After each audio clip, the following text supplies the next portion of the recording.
Suamiku pewaris utama. Bab 162. Masih tetap meresahkan. Menikahlah dengan Awan, agar secara berangsur-angsur, kau bisa melupakanku. Menolong Hendy dalam hati dan sangat sedih sekali. Apa? Ayahku juga mencintai Bibi Maya. Bagaimana ini bisa terjadi? Apakah aku harus mengatakan ini kepada Mama?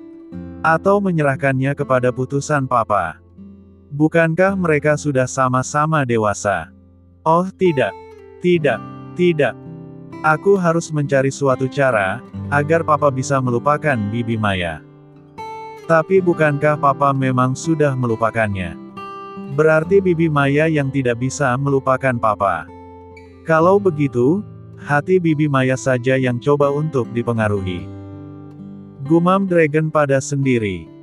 Kalau tidak bisa juga, berarti itulah takdir mereka, gumamnya lagi. Sementara itu, pembahasan tentang Maya, Emily dan calon-calonnya tersebut sudah selesai dibicarakan.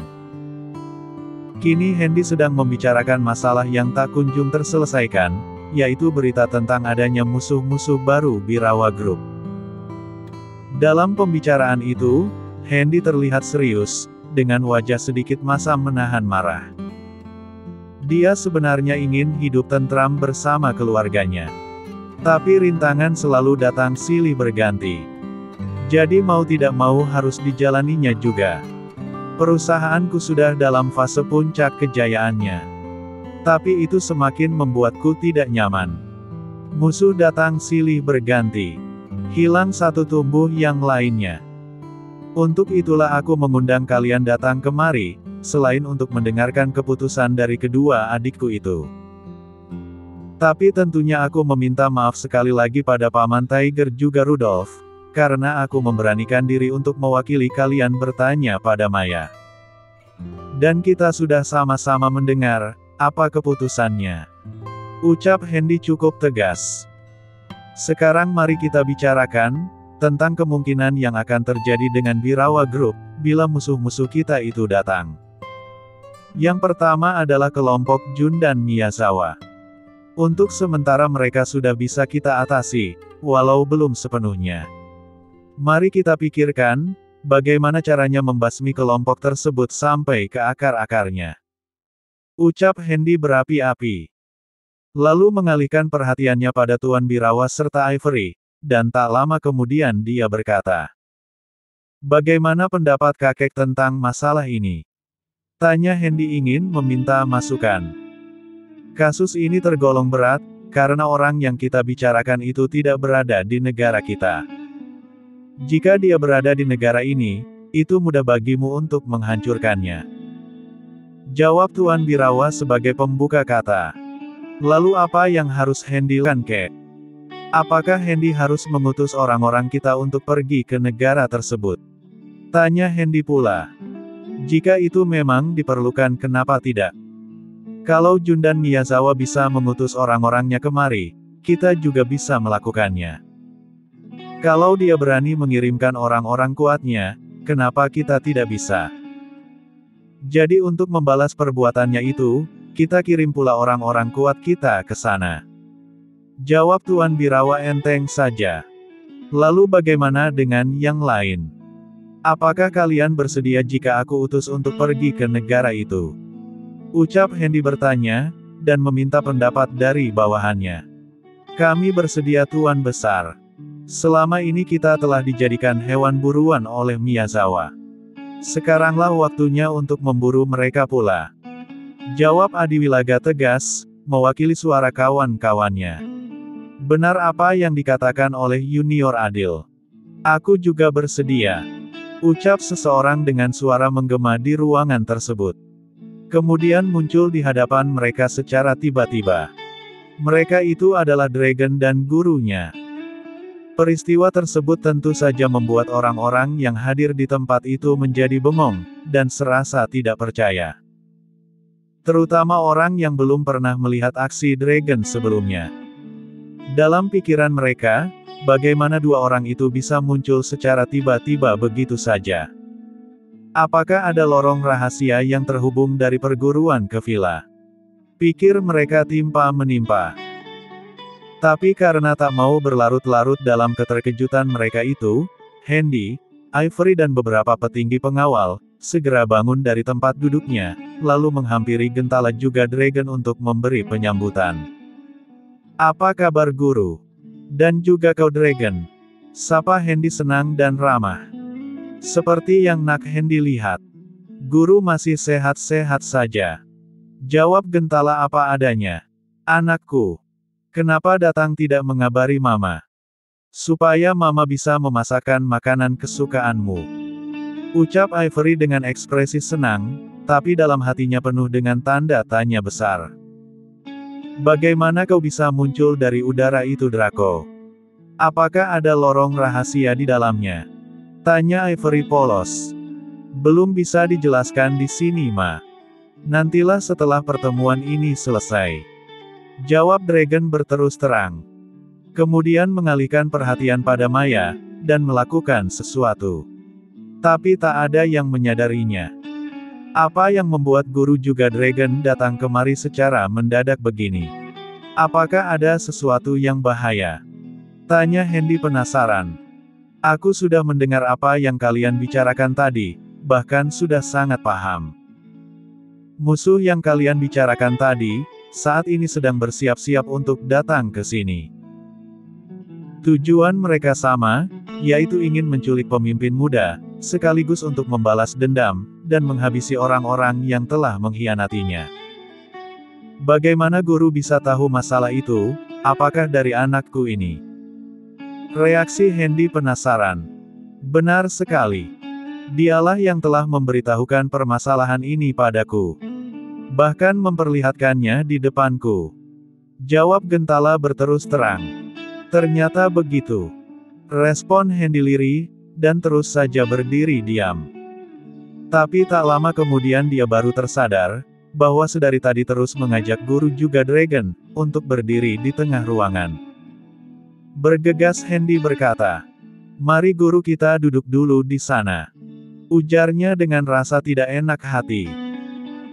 Sedangkan Dragon sudah sedari tadi duduk di samping Ivory, yang tempat duduknya memang sengaja dikosongkan dan digunakan kapan saja diperlukan.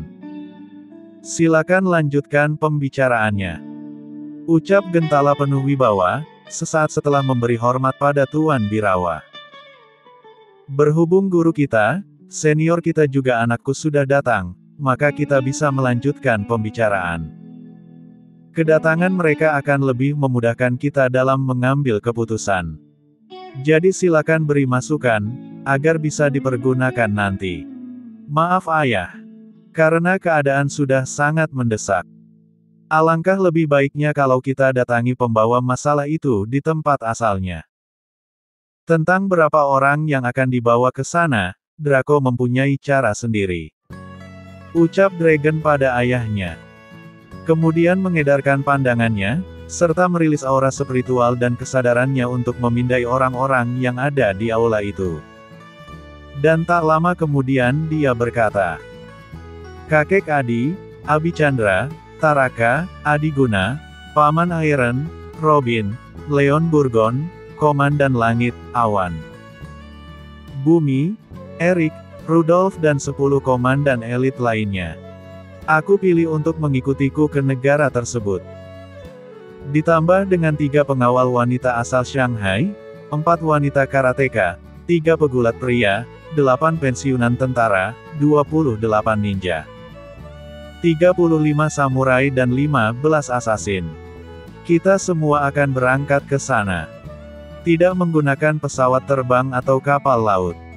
Tapi menggunakan cara, seperti yang aku lakukan saat datang ke sini," ucap Dragon tegas, dan itu membuat semua yang mendengar sempat merasa keheranan, dan terpengaruh oleh ucapannya.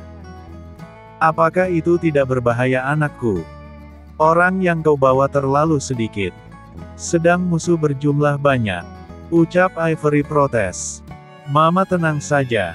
Dragon sudah menyelidikinya. Orang terkuat mereka adalah Jundan Miyazawa, dan 100 petarung andalannya. Sedang anak buahnya yang lain, cukup diatasi oleh 10-20 pengawal kita saja.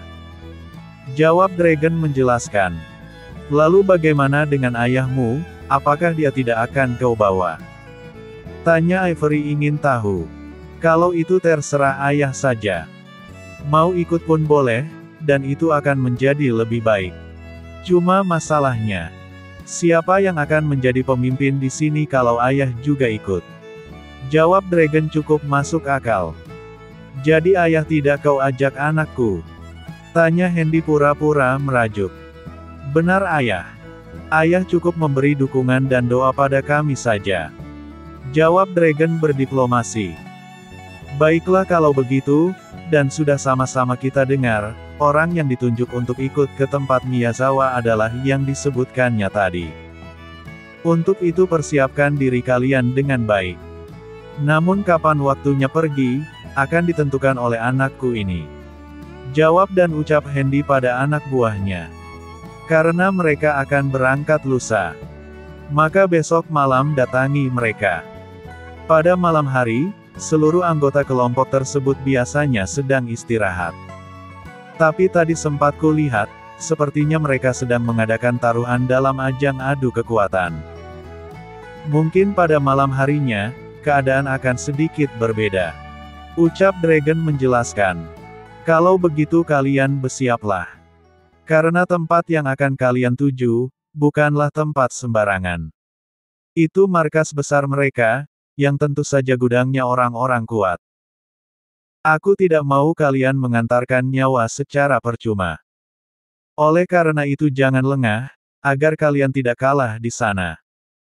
Sambung Handy memberi arahan. 1 hari kemudian, Handy, Ivory dan Tuan Birawa, melepas kepergian Dragon dan para pengawalnya ke Pegunungan Dagu, Jilin Utara. Salah satu wilayah yang ada di negara Jepang. Untuk membuat perhitungan dengan Jundan Miyazawa, yang sudah menyatakan permusuhan dengan orang-orangnya Birawa Group itu. Kepergian mereka diiringi dengan perasaan khawatir, terutama dari Ivory terhadap anaknya, Dragon. Tapi mau bagaimana lagi, Dragon sendiri yang mau pergi, karena hanya dengan ikut campurnya dia dalam urusan itu, disinyalir bisa menghilangkan keresahan, yang selama ini terus mengganggu pikiran ayah juga ibunya tersebut. Sebelum pergi itu Ivory sempat berpesan, agar Adiwilaga dan orang-orangnya, terutama pada Leon itu, supaya menjaga keselamatan anak kesayangannya tersebut. Jaga tuan mudamu. Jangan biarkan dia terluka. Jika lawan terlalu kuat, mundur atau minta bantuan otoritas setempat, siapa tahu mereka bermusuhan dengan kelompok Miyazawa. Tapi jika tidak memungkinkan, lebih baik mundur, dan cepat kembali ke sini. Ucap Ivory memberi arahan, diselingi dengan tetes air mata takut kehilangan. Tapi Handy dan Tuan Birawa malah tenang-tenang saja. Mereka hanya tersenyum penuh percaya diri. Tapi tak lama kemudian dia berkata juga. Setinggi apapun ilmu seseorang, jika tidak menyatu dengan hati dan jiwanya, maka ilmu tersebut tergolong rapuh. Jundan Miyazawa adalah mantan tentara, yang sudah kenyang dengan pengalaman bertarung. Tapi ilmu yang dilatihnya tergolong rapuh, dan belum menyatu dengan jiwanya. Manfaatkan kesempatan itu untuk menghancurkan Miyazawa. Jika induknya sudah mati, maka pengikutnya akan mudah dikuasai. Gunakan segenap kemampuan metafisikamu, untuk mengelabui keadaan. Buat lokasi tersebut tidak terlihat dari luar, tapi di dalamnya penuh dengan pembantaian. Jangan sisakan seorang pun yang hidup, atau buat ilmu mereka sirna, agar tidak lagi membuat kekacauan di dunia. Ayah mau kau kembali dengan selamat.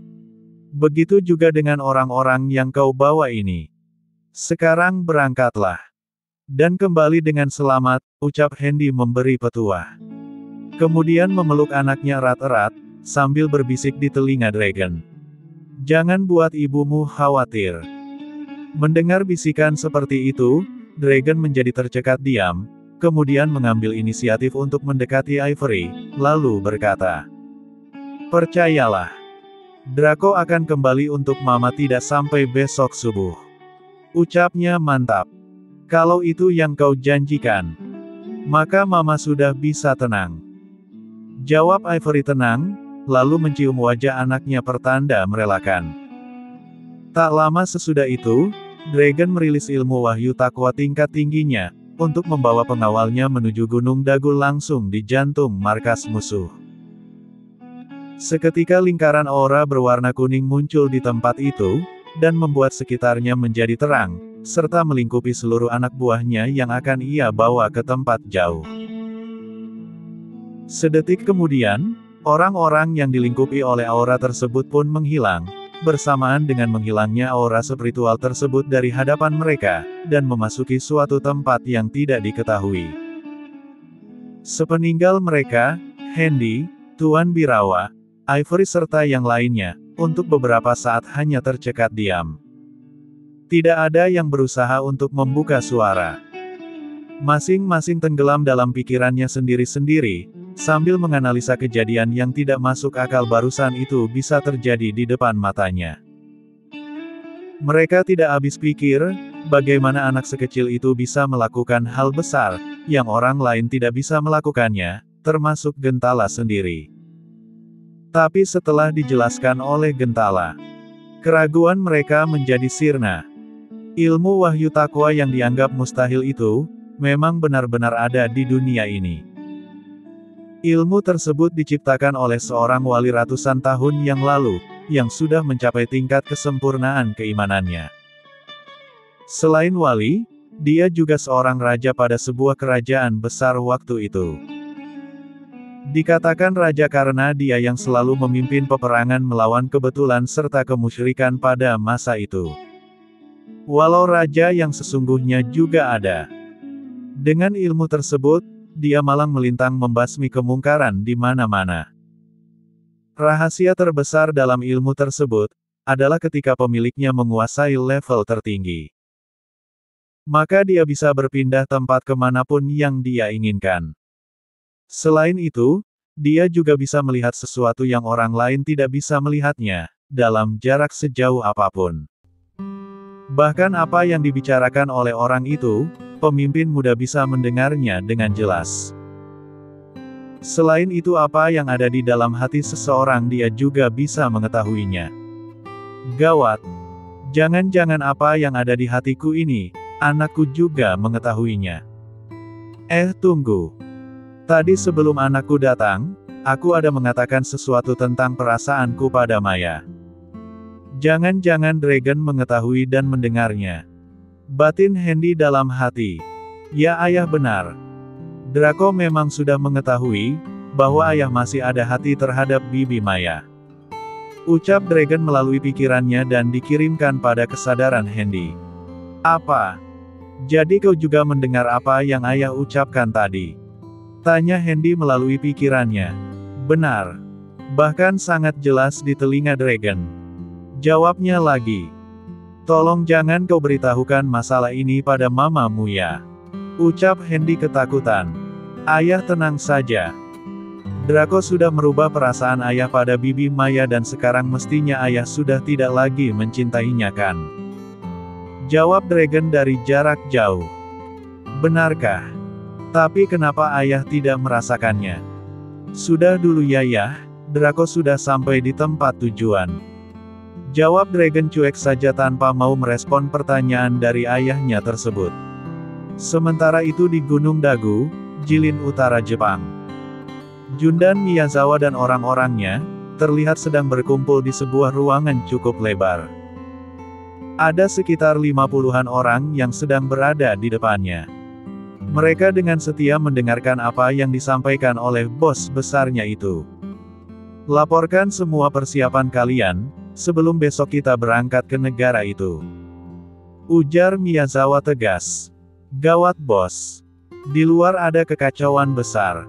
Ucap salah seorang anak buah Miyazawa gugup. Kekacauan apa?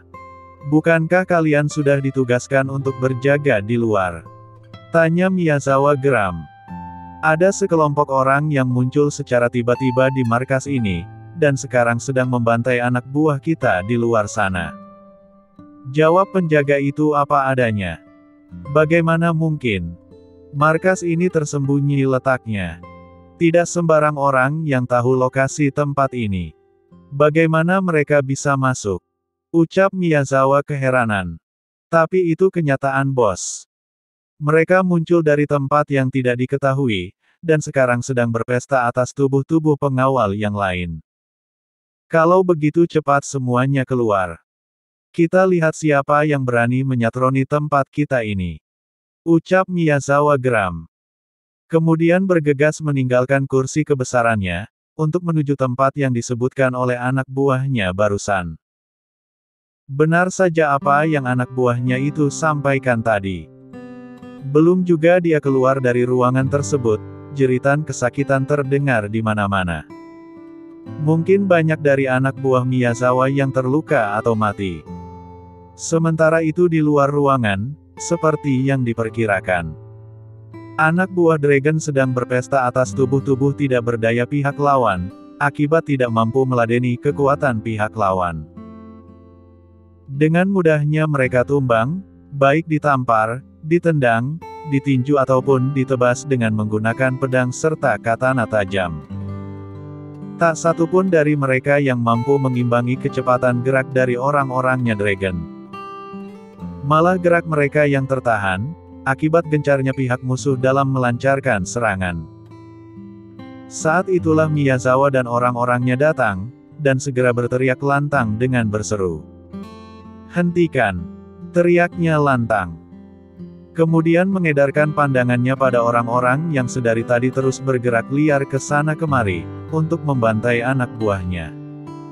"Katakan siapa kalian? Kenapa kalian menyerang tempat ini?" ucapnya marah. "Bukankah kau yang ingin semua ini terjadi? Tapi kenapa kau malah marah dan terkejut begitu Miyazawa?"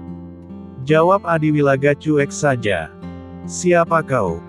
Kenapa kau tahu namaku?" tanya Miyazawa semakin marah. "Aku adalah utusan malaikat maut, datang ke sini karena ingin mencabut nyawamu." Jawab Adiwilaga cukup berani. "Kurang ajar. Apakah kau ingin cari mati?" Respon Miyazawa bertambah marah. "Yang ingin cari mati adalah kau bukan aku."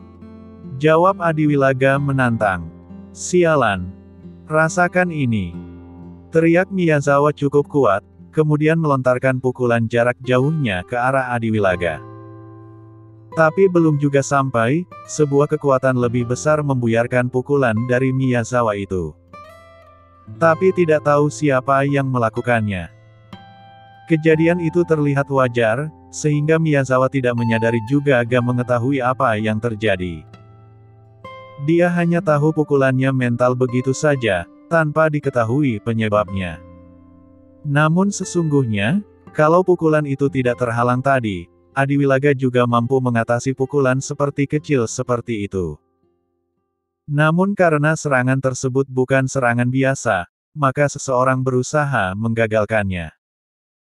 Ternyata dalam serangan itu, tersembunyi sihir dan racun di dalamnya. Oleh karena itu seseorang tersebut terpaksa ikut campur juga. Hebat juga kau orang tua. Baru kali ini ada orang yang mampu mengusir pukulan tersembunyiku. Biasanya orang tersebut akan langsung mati, atau minimal terkelupas kulitnya. Reaksi Miyazawa kagum. "Jangan banyak omong kau meong. Persiapkan dirimu untuk menjemput kematian." Jawab Adiwilaga merasa tidak senang. "Dasar cari mati." Sambut Miyazawa marah. Kemudian berteriak keras pada anak buahnya. "Kalian semua, gempur manusia-manusia pengganggu ini. Gunakan formasi penyerangan. Jangan biarkan siapapun hidup."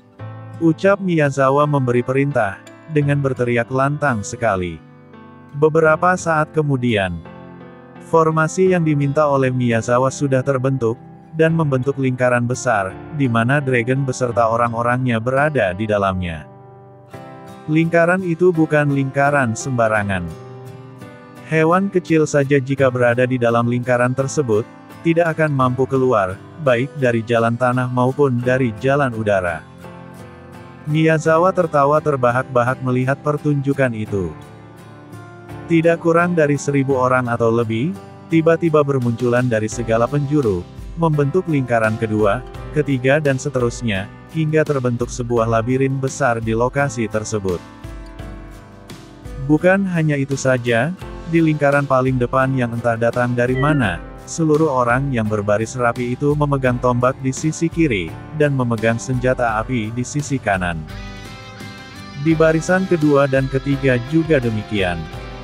Seluruh orang yang mengepung mereka tersebut, seluruhnya memegang senjata berbagai jenis. Tampaknya mereka memang dipersiapkan untuk menghadapi musuh yang dinilai kuat dengan harapan mereka akan mati atau menyerah. Tapi benarkah demikian?